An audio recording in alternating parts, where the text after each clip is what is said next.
Has the British royal family been lying to you? Have they been feeding you fake stories and fake photos? Some of you may have already seen this photo. It was published last year, in April to be more specific. Queen Elizabeth was around. It was her 97th birthday. The royal family had gathered at the Balmoral castle. That's when the Princess of Wales, Kate Middleton, had taken this photo, or so we were told. In the frame, you have Queen Elizabeth and her grandchildren and great-grandchildren. You can see Prince George, Princess Charlotte, Prince Louis, and other royals as well. Now, as it turns out, this photo was altered, or so is the allegation. British media outlets say there are several discrepancies in the picture, like this sleeve that suddenly goes missing. There are other visible signs of editing, like this black patch near Prince George's neck. Some photo experts suggesting what we have here is not a photo, but multiple shots stitched together. What now appears to be glaring went unnoticed for almost a year. And why do you think that is? Because not many people are used to questioning what's published by the royal family. They are used to taking everything on face value. But you see, that changed with one photo. This one photo, several inconsistencies. There is a missing sleeve, a zip that is not quite adding up. The photo has been recalled by some of the world's top picture agencies. The Princess of Wales had admitted to editing the photo. But how much was edited? With two back-to-back photo controversies, one cannot help but ask how much of what the royal family says or publishes is altered. How much is fake? How much is real? Are edits limited to photographs only, or are the narratives also touched up? Are the grim stories airbrushed? Is the line between real and fake blurred? Now, this is the X handle of the Kensington Palace. It is run by the social media team of Prince William and Princess Kate Middleton. Can you see how much content is being routinely pushed? How much of it should you be believing? The same question also applying to the PR and social media teams of the British King and Queen, and by extension, all of the British royal family. This is the latest photo on the handle. This is the Duke of Gloucester, Prince Richard. The post claims he visited a church in Norfolk and heard about their community outreach activities. Prince Richard is the cousin of late Queen Elizabeth. Was his photo altered as well? What about this one? We are being told that the Duke and Duchess of Edinburgh attended a badminton championship. But how much of this photo is real? This question may sound bizarre to some of you, but one needs to ask this question. Is the royal family feeding you lies? You see, we are living in times where we are just coming to terms with the dangers of deepfake. Countries around the world are scratching their heads trying to come up with laws to rope in deepfake, the menace of deepfake. Social media platforms are changing their guidelines to try and tame the danger of deepfakes. YouTube, for example, has now asked content creators to come clean about AI-generated media. But who is checking on the British royal family? Take a look at this photo. Again, it's an old one from the Wales' last year Christmas card. Do you see what appears to be a missing finger? What about the extra legs? The British media is happy to report that touching up royal photos is an age-old practice. In fact, a man named Cecil Beaton, who would photograph the royal family, was reportedly a quote-unquote master of retouching. But here's the thing, back then, retouching would mean hiding a blemish here or there or a dirty cuff.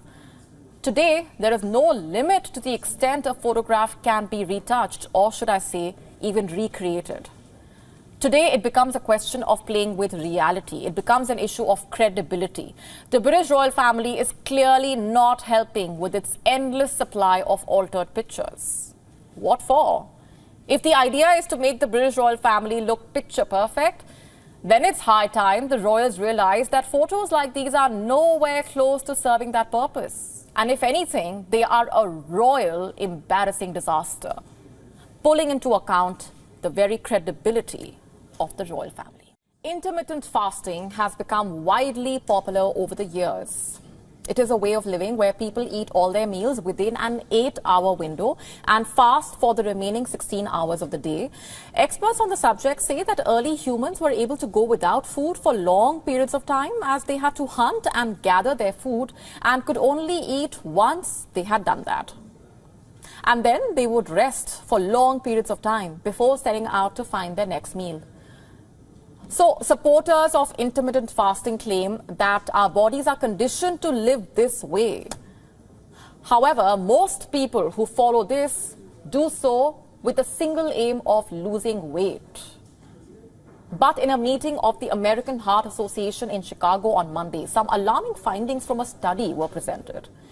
The study basically analyzed the dietary habits of 20,000 adults across the U.S. from 2003 to 2018 and found that people who followed the 8-hour eating plan had a 91% higher risk of dying from heart disease compared to people who ate meals at regular intervals throughout the day.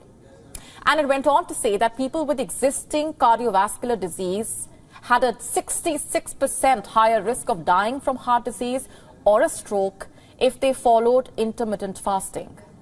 People with cancer were also more likely to die of it if they followed a time-restricted diet as compared to people with cancer who ate regularly through the day. Now, what does this mean for the people who follow intermittent fasting? You might be one of them. Intermittent fasting has pretty much become an industry over the years. There are applications, in fact, that have been created specially to guide people through it with tips and information, what they can do, what they cannot do. A huge number of books have been written on the matter as well. There are also fitness coaches who specialize in hand-holding people through the process of intermittent fasting. While the study will make people question this way of life, it is also a fact that studies on nutritional plans have always been a bit open-ended. What may work for a few people may not work for everyone, and vice versa. But one thing is clear.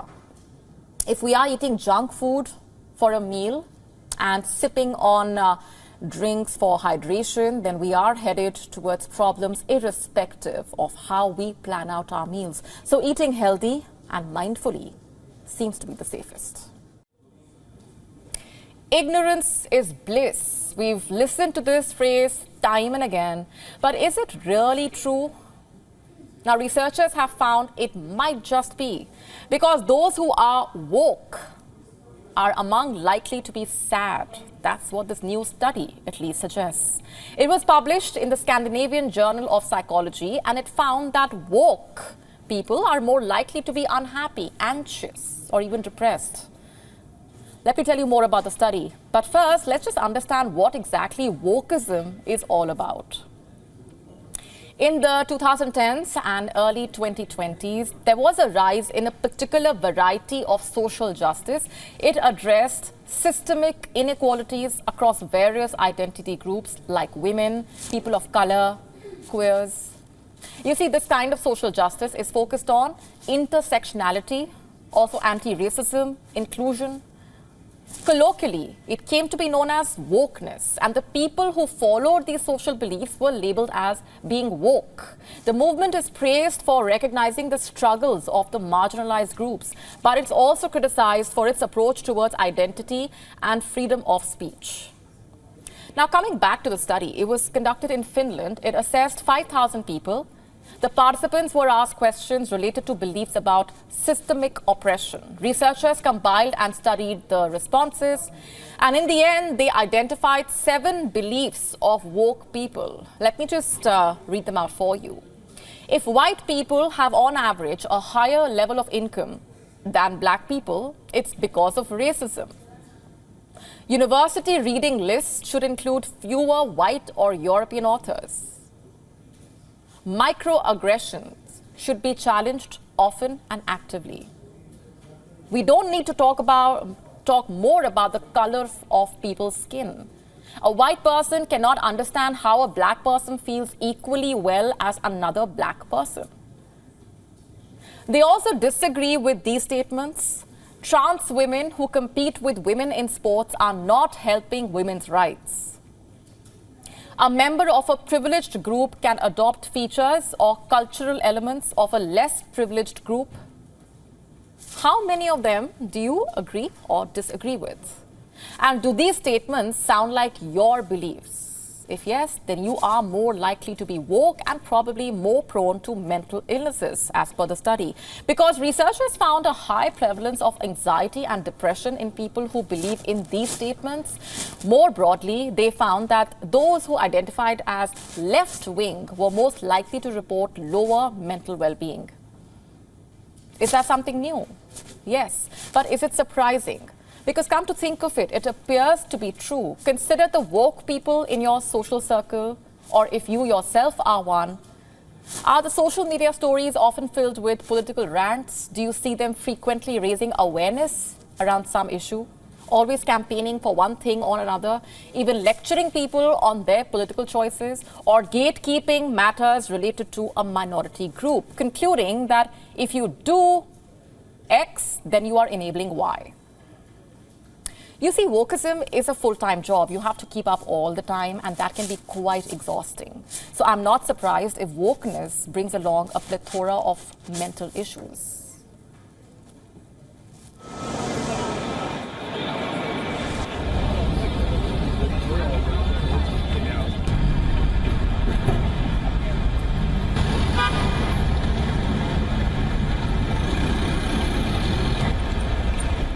You are bound to be stressed, anxious, and maybe depressed also if you think too much about social injustices. So what should you do? If you aren't woke, you never know when you will get cancelled. And if you are, it could be injurious to your health. You will have to pick your battle.